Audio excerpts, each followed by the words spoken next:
Hello students, कैसे हैं आप सब। आई होप आप सब अच्छे होंगे। आईसीटी वर्चुअल क्लासरूम में आप सबका स्वागत है। मैं विकास। बच्चों, क्लास 11th का मैथ्स हम कर रहे हैं। चैप्टर है आपका सेट्स यानी समुच्चय। तो पिछले सेशन में बच्चों हमने सेट्स के अंतर्गत यूनियन ऑफ सेट्स को अच्छे से पढ़ा था, डिटेल में स्टडी किया था और उसके बारे में जो उसके लॉज थे वो भी अच्छे से पढ़े थे, क्वेश्चन प्रैक्टिस किए थे। तो मुझे लगता है अच्छे से आप समझ गए हैं, अच्छे से आपको आ गया है वो टॉपिक। अब न्यू एक फ्रेश टॉपिक हम यहाँ पे करेंगे इस चैप्टर में, जिसका नाम है इंटरसेक्शन ऑफ सेट्स। क्या है? Intersection of sets. तो चलिए चलते हैं स्मार्ट बोर्ड पे और कंटिन्यू करते हैं अपना चैप्टर। तो बच्चों फिलहाल जो हम टॉपिक यहाँ पे करेंगे इसका नाम होने वाला है इंटरसेक्शन ऑफ सेट्स।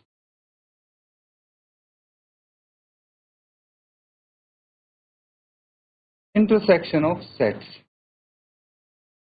यानी समुच्चयों का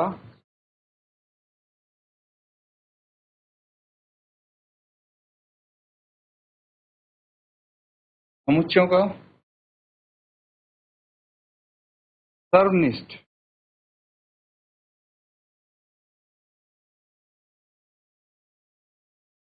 ठीक है, ये हिंदी में इसको बोल क्या होता है समझने की कोशिश करेंगे। देखिए, मान लीजिए हमारे पास सेट है ए, सेट ए जिसके एलिमेंट्स हैं 1 2 3 4।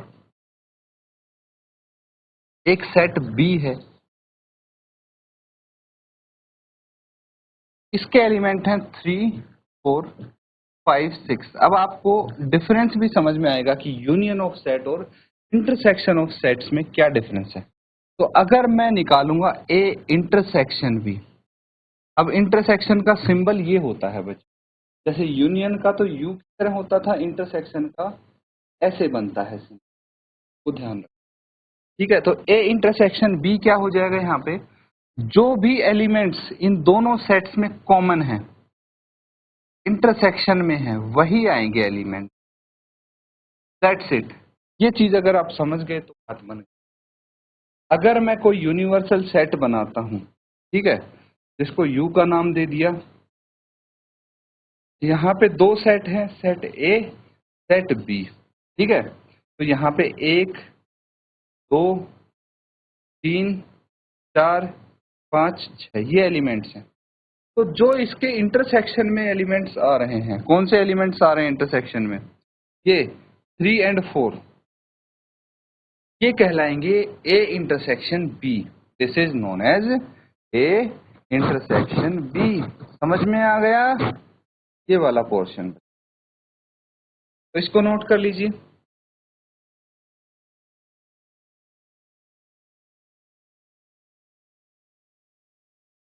ठीक है, नोट कर लिया सबने? चलिए अब देखिए, इसको स्टडी कर लीजिए। Intersection of sets, let A and B any two sets. ठीक है, अच्छे से इसको डिटेल में डिस्कस करेंगे हम। देखिए, कॉन्सेप्ट इज पावर। अगर कॉन्सेप्ट आप समझ गए तो इजीली कोई भी क्वेश्चन आपको दे दिया जाए आसानी से कर सकते हैं। अब इंटरसेक्शन ऑफ सेट्स और यूनियन ऑफ सेट्स में अच्छे से डिफरेंस, अच्छे से फर्क आपको करना आना चाहिए, तभी आप क्वेश्चंस कर पाएंगे। क्योंकि जो एग्जाम है उसमें अलग से आपको, भाई जैसे सेक्शन वाइज यहाँ पे मैं समझा रहा हूँ, टॉपिक वाइज क्वेश्चन नहीं दिए जाएंगे, भाई मिक्स करके दिए जाएंगे आपको क्वेश्चन। तो आपको पता होना चाहिए, वहां पे कंफ्यूज नहीं होना है, और वो तभी होगा जब कॉन्सेप्ट आप क्लियर करेंगे। The intersection of set A and B is the set of all those element which belong to both. ये बहुत ध्यान रखना है, बोथ ए एंड बी। तो इंटरसेक्शन में वही एलिमेंट्स आएंगे जो दोनों ही सेट को बिलोंग करते हैं। सेट ए को भी बिलोंग करता है, सेट बी को भी। जबकि यूनियन में क्या होता था, चाहे ए को बिलोंग करे, चाहे बी को बिलोंग करे, चाहे दोनों को बिलोंग करे, वो सब के सब आ जाएंगे यूनियन। यहाँ पे ऐसा नहीं होता। Union denoted by A, intersection is denoted by A intersection. कि देखिए, इसका सिंबल मैंने बताया था कुछ इस प्रकार से होगा, इसको इंटरसेक्शन बोलते हैं। ये इसका सिंबल हो गया, नोट कर लेंगे।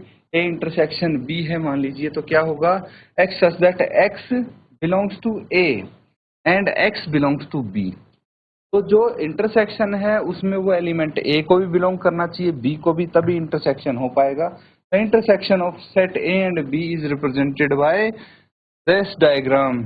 तो यहाँ पे शेडेड पोर्शन देख सकते हैं, ग्रे कलर से जो शेड किया गया है, ए और बी का जो कॉमन पोर्शन है उसको शेड किया गया है, उसको छायांकित किया गया है। नोट कर लेंगे इस डेफिनेशन को, यही है आपका इंटरसेक्शन।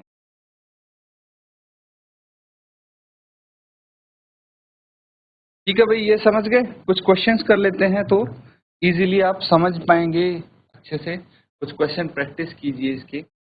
जैसे क्वेश्चन है,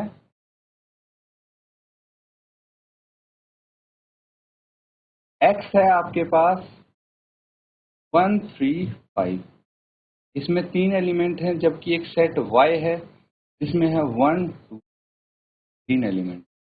तो हमें निकालना है इंटरसेक्शन। क्या निकालना है? इंटरसेक्शन। तो कैसे निकालेंगे? देखिए, हम x इंटरसेक्शन y करेंगे और जो भी एलिमेंट्स हैं इन दोनों में कॉमन है। जैसे ये 3 इसमें भी है, इसमें भी है। और कौन सा कॉमन दिख रहा है मुझे? 1 दिख रहा है भाई, ये रहा, ये रहा। तो 1 3, तो दोनों में ही प्रेजेंट है एलिमेंट, वो इनका इंटरसेक्शन। समझ में आ रहा है? इस तरह से हम ये सॉल्व कर सकते हैं। तो चलिए फटाफट नोट करिए ये क्वेश्चन और इसको जल्दी से सॉल्व कर लेंगे। सबको विजिबल होगा अब तो, है ना? फिर भी किसी को डाउट अगर कुछ है तो, अदरवाइज नोट करेंगे, सेकंड पार्ट से सॉल्व करना शुरू।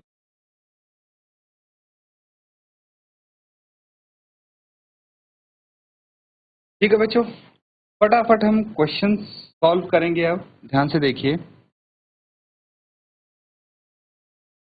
सेकंड पार्ट है। सेट ए है हमारे पास, A B I O Q. Set B में क्या दिया है? A B and C. इसमें से बताइए ए इंटरसेक्शन क्या हो जाएगा?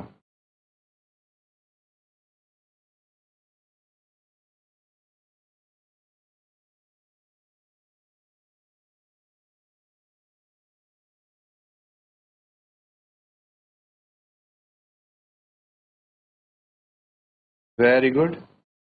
यहाँ पे आपका यही कॉमन है दोनों में, बस यही आंसर होना चाहिए। थर्ड पार्ट देखिए,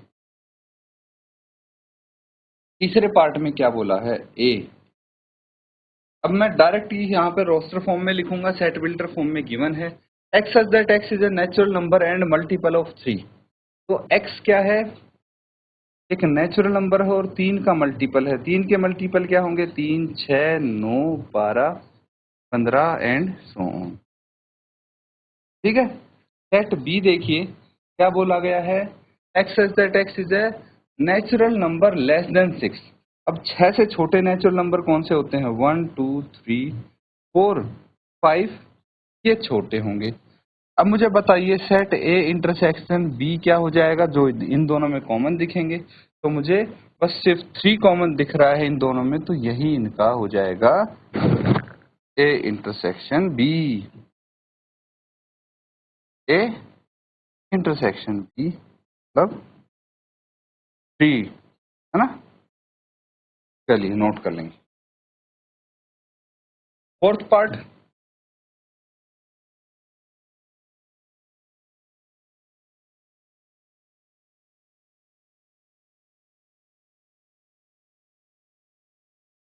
यहाँ पे क्या बोला गया है?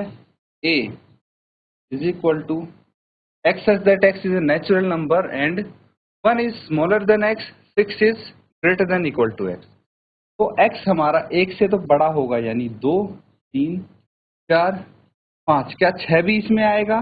बिल्कुल आएगा, क्योंकि x smaller than equal to 6 है। तो x या तो छोटा है 6 से या बराबर है, उससे बड़ा नहीं होगा, ये कहने का। सेट बी देखिए, क्या बोला गया है? X such that X is a natural number and 6 x is greater then 6 and smaller than 10, तो ये आ जाएगा 7 8 9 10। तो इसमें हो सकता है कुछ बच्चों को दिक्कत आई हो सॉल्व करने में, क्योंकि यहाँ पे तो कुछ भी कॉमन नहीं है। दोनों सेट में देखेंगे तो एक भी एलिमेंट कॉमन नहीं है, कोई भी एलिमेंट कॉमन नहीं होगा, तो इसको हम बोल देंगे एम्प्टी सेट। ये इस तरह से पाई से रिप्रेजेंट कर, ठीक है, नोट कर लेंगे इसको। चलिए अगला देखते हैं।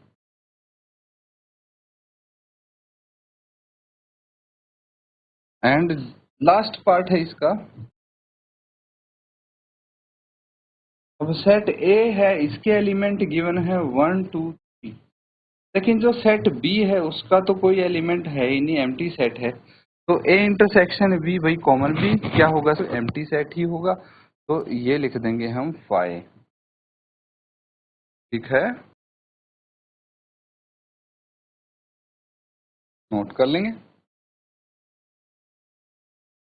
चलिए अब कुछ हम इसके लॉज कर लेते हैं, ठीक है, लॉ प्रैक्टिस कर लेंगे। इनके लॉ क्या होते हैं इंटरसेक्शन, ये देखिए लॉ ऑफ इंटरसेक्शन।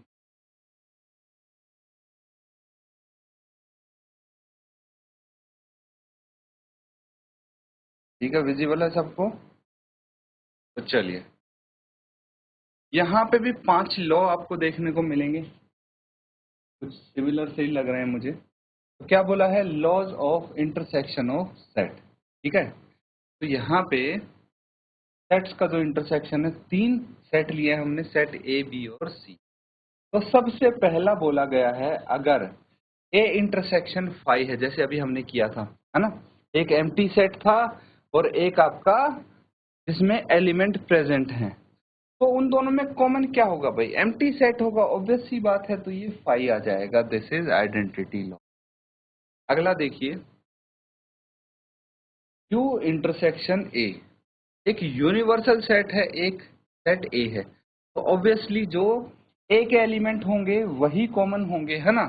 तो यूनियन था उसमें यू आया था, है ना, A intersection you, A union you अगर हम करते तो यू आता, क्योंकि भाई यू में सारे एलिमेंट्स प्रेजेंट हैं, लेकिन यहाँ पे तो जो कॉमन है वो चाहिए है, इसीलिए ए आएगा, क्योंकि ए में कम एलिमेंट प्रेजेंट होंगे एज कंपेयर टू यूनिवर्स। तो ये यूनिवर्सल लॉ हो गया। उसके बाद अगर हम बात करें ए इंटरसेक्शन ए की, सेम सेट का सेम सेट से इंटरसेक्शन है, तो वही सारे एलिमेंट प्रेजेंट हो गए उसमें, तो आइडेम्पोटेंट लॉ।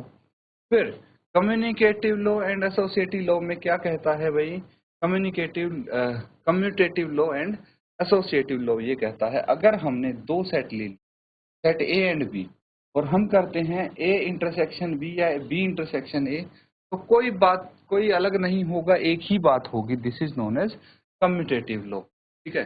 अगर हमारे पास 3 सेट हैं, ए इंटरसेक्शन बी, पहले इनका इंटरसेक्शन करेंगे, फिर जो रिजल्ट आएगा उसका इंटरसेक्शन सी के साथ करेंगे, या फिर हम उल्टा कर लें कि पहले बी और सी का इंटरसेक्शन करेंगे, फिर जो रिजल्ट आएगा उसका इंटरसेक्शन ए से करेंगे, तो कोई फर्क नहीं पड़ता। This is known as associative law, note कर लेंगे इसको। चलिए एक लॉ और है बच्चों यहाँ पे, जिसको हम बोलते हैं डिस्ट्रीब्यूटिव। क्या बोलते हैं, डिस्ट्रीब्यूटिव लॉ क्या होता है, चलिए इसको डिटेल में देखते हैं। 3 सेट्स हैं ए बी सी। अब अगर हम करते हैं A intersection B union C, है, डिस्ट्रीब्यूटिव लॉ याद है आपको, distributive law in addition subtraction कुछ याद है, देखिए डिस्ट्रीब्यूटिव छोटी क्लासेस में पढ़ा होगा। क्या होता था कि भाई ए है, इसका मल्टीप्लिकेशन करते हैं हम बी प्लस सी से, ठीक है, इसका मल्टीप्लिकेशन बी और सी से करते हैं, तो डिस्ट्रीब्यूटिव लॉ कहता था ये पहले ए बी के साथ मल्टीप्लाई होगा प्लस ए इंटू सी करेंगे। This is distributive law. यहाँ पे आपके पास इंटरसेक्शन है और यूनियन है, मल्टीप्लिकेशन और एडिशन की जगह, समझ में आ रहा है? तो बस वही चीज मैं समझाने की कोशिश कर रहा हूँ आपको। तो अगर हम डिस्ट्रीब्यूटिव लॉ की बात करते हैं तो ये यही कहते हैं कि अगर A intersection B union C है तो हमें क्या करना है, हम ऐसे कर सकते हैं कि ए इंटरसेक्शन बी कर लिया और ए इंटरसेक्शन सी कर लिया और फिर उन दोनों जो आंसर है उनका यूनियन कर दिया। या फिर आप ऐसे कर लीजिए, पहले बी यूनियन सी कर लीजिए और ए इंटरसेक्शन जो बी यूनियन सी का आंसर आया उसके साथ कर सकते। ठीक है, ये हो गया इंटरसेक्शन डिस्ट्रीब्यूट्स ओवर यूनियन। उसके बाद ए यूनियन बी है एंड बी इंटरसेक्शन सी है।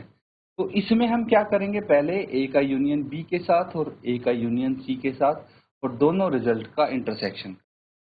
इसको बोलते हैं union distributes over intersection. Note कर लेंगे, ये का डिस्ट्रीब्यूटिव लॉ है।